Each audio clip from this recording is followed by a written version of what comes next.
Assalamualaikum warahmatullahi wabarakatuh. Perkenalkan, nama saya Inayah dengan NIM 2024122912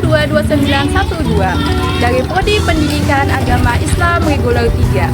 Video ini saya buat untuk memenuhi tugas ujian akhir semester mata kuliah Profesi Keguruan. Assalamualaikum Ibu. Ya, waalaikumsalam. Saat ini dengan Ibu siapa? Nama saya Mariati, saya guru kelas 6 yang mengajar sejak tahun 2018. Untuk riwayat pendidikan Ibu apa saja? Riwayat pendidikan saya dari SD di Tambangan, MTS di Tambak Biden, Madrasah di Aliyah Tambak Biden, serta S1 negeri di Upaya Banjarmasin. Selanjutnya apa yang memotivasi Ibu untuk memilih profesi sebagai seorang guru? Motivasi yang pertama, melihat adanya kemungkinan lebih banyaknya peluang untuk mendapatkan pekerjaan. Yang kedua, untuk ikut memajukan bangsa. Nilai atau prinsip apa yang Ibu pegang dalam menjalani profesi seorang guru? Prinsip yang kami pegang yaitu berdasarkan etika guru, di mana di situ ada kejujuran, disiplin, integrasi ini persatuan atau lebihnya ke sifat kebersamaan antara guru, serta adanya dukungan dan tanggung jawab. Kalau untuk mempersiapkan pembelajaran sebelum masuk kelas itu bagaimana Ibu? Nah, untuk mempersiapkan pembelajaran sebelum masuk, yang pertama pada hari awal, jam pelajaran awal, semua murid diminta masuk dan duduk serta dengan rapi, kemudian berdoa. Setelah berdoa, kami melakukan refleksi atau pengulangan pembiasaan, boleh dengan matematika, hafal perkalian, boleh dengan doa-doa harian, dan juga lebih diutamakan menyanyikan lagu kebangsaan. Itu saja. Untuk metode pembelajaran yang sering Ibu gunakan dalam pembelajaran apa? Untuk metode pembelajaran saya lebih bersifat menggunakan media sosial kebanyakan, karena pembelajaran sekarang kan menggunakan teknologi. Jadi kami menggunakan dengan LCD, menampilkan pembelajaran yang ada di video.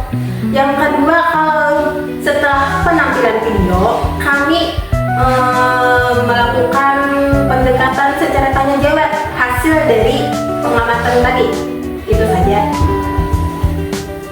Bagaimana Ibu bisa menyelesaikan pembelajaran dalam kemampuan siswa yang beragam? Berdasarkan kemampuan siswa yang beragam, saya akan membagikan beberapa soal dari yang sulit, tingkatannya anggap tingkat C, sulit.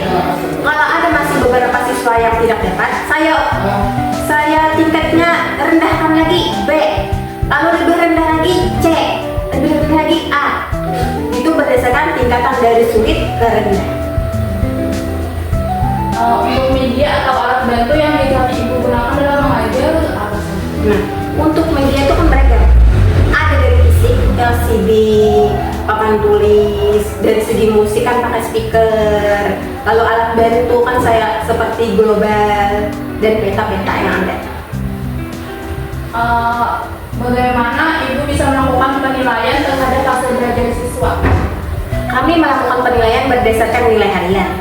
Nilai harian dijumlahkan selama 1 semester, nanti dibagi berapa persen yang diambil. Kebanyakan orang tua kan dikiranya anaknya dapat nilai 100, nanti nilai di rapot pasti dapat 90 atau 100. Padahal kan nilai harian diambil cuma udah berapa persen.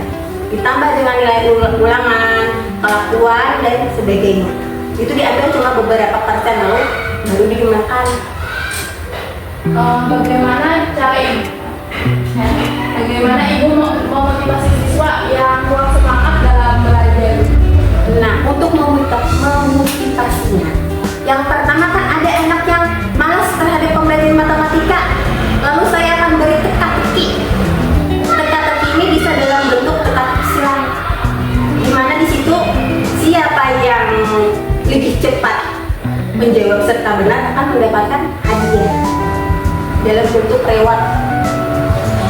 Apa pendekatan Ibu dalam menangani siswa yang memiliki masalah dalam kedisiplinan?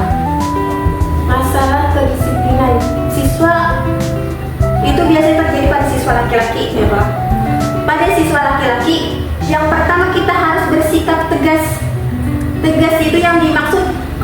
tidak disiplin akan mendapatkan sanksi.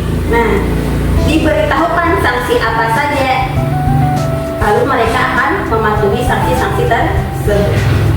Kalau bentuk pengembangan diri ibu dalam melakukan profesi seorang guru itu bagaimana? Pengembangan diri sebagai guru, biasanya kami ada yang namanya pelatihan webinar. Ada pelatihan ini kan kami harus hadir di tempat langsung, ada webinar kami bisa secara online. Yang terakhir kami pelatihan PPG online. Menurut ibu apa kunci utama menjadi guru profesional untuk di era sekarang ini?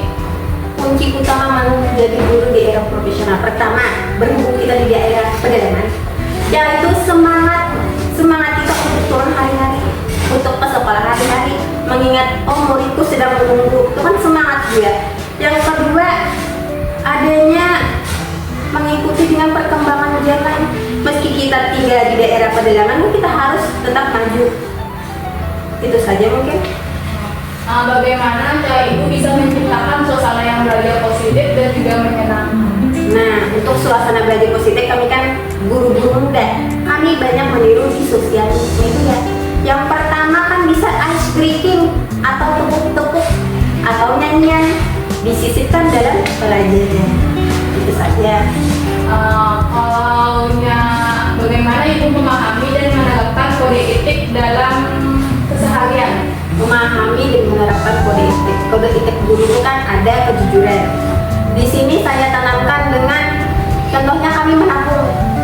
Menabung itu kan saya transparan, buku tabungannya saya berikan pada siswa, nanti kan ditulis di hadapan siswa. Itu kan sudah termasuk kode etik kejujuran guru pada siswa.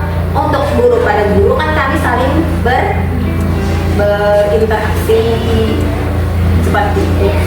Dalam kompetensi pedagogik, bagaimana ibu memastikan siswa tadi benar-benar bisa memahami materi yang ibu ajarkan? Kompetensi pedagogik agar siswa benar-benar memahami dari materinya. Kalau dari saya, setelah sambil belajar ada tes lisan. Setelah belajar ada tes tertulis. Itu tes pedagogik yang saya lakukan untuk memahami tingkat kepahaman siswa. Kalau dalam kompetensi kepribadian, bagaimana ibu bisa menjaga sikap dan juga teladan di hadapan siswa? Yang pertama, pada seorang guru, yang pertama kita harus bersikap tegas agar wibawa itu muncul. Karena wibawa muncul, lalu siswa menimbulkan rasa hormat, ya kan? Yang kedua, jujur itu kan kita misalnya ada anak yang nilainya rendah, kita beri motivasi dia nilainya rendah, harus ditinggi, beri semangat, terus beri cara-cara dan kisi-kisi pelajaran. Itu saja mungkin sebagian. Menurut ibu nih, apa tantangan terbesar dalam dunia pendidikan di era global sekarang ini? Tantangan terbesarnya mungkin dari segi tempat saya mengajar ini. Tantangan terbesarnya itu dari orang tuanya. Karena sebagai orang tua di sini kan menyerahkan segalanya pada guru, tapi pas melihat nilai anaknya rendah, mau main marah pada guru. Itu kan termasuk tantangan. Nah, mungkin itu sebagiannya. Lalu bagaimana ibu menghadapi kemajuan teknologi yang masuk dalam dunia pendidikan?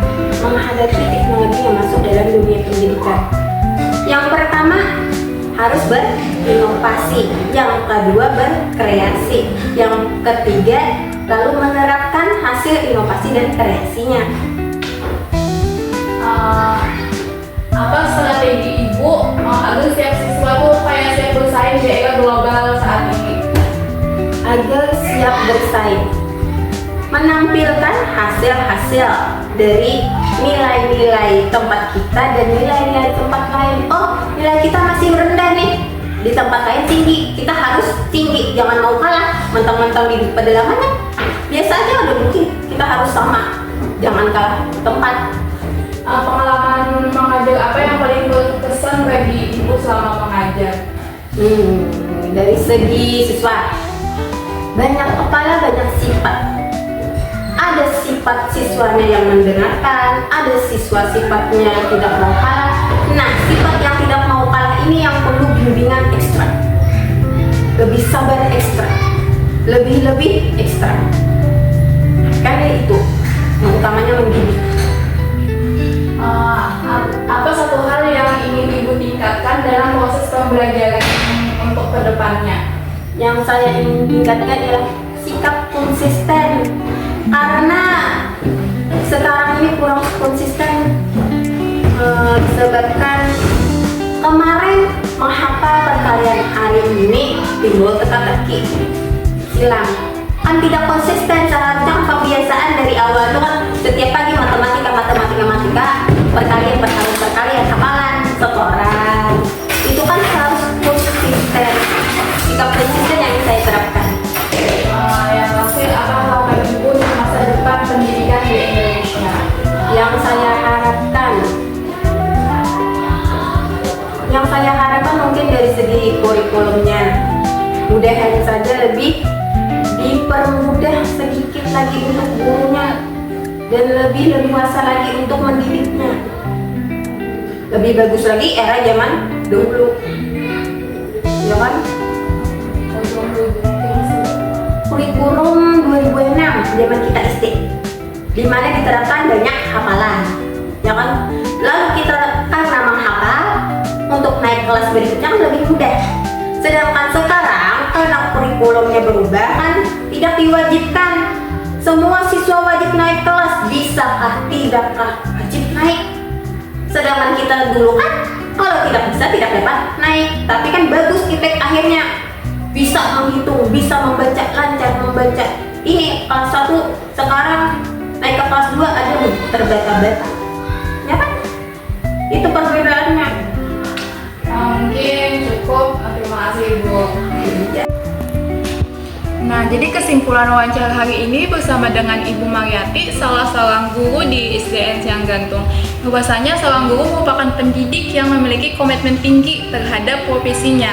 Nah, jadi dalam menjalankan tugasnya seorang guru, guru tadi berpegang pada kode etik seperti nilai kejujuran dan juga nilai disiplin. Nah, dalam pembelajaran, guru tadi mempersiapkan materinya tadi dengan baik dan juga menggunakan metode dan juga media yang bervariasi. Sekian wawancara hari ini. Wassalamualaikum warahmatullahi wabarakatuh.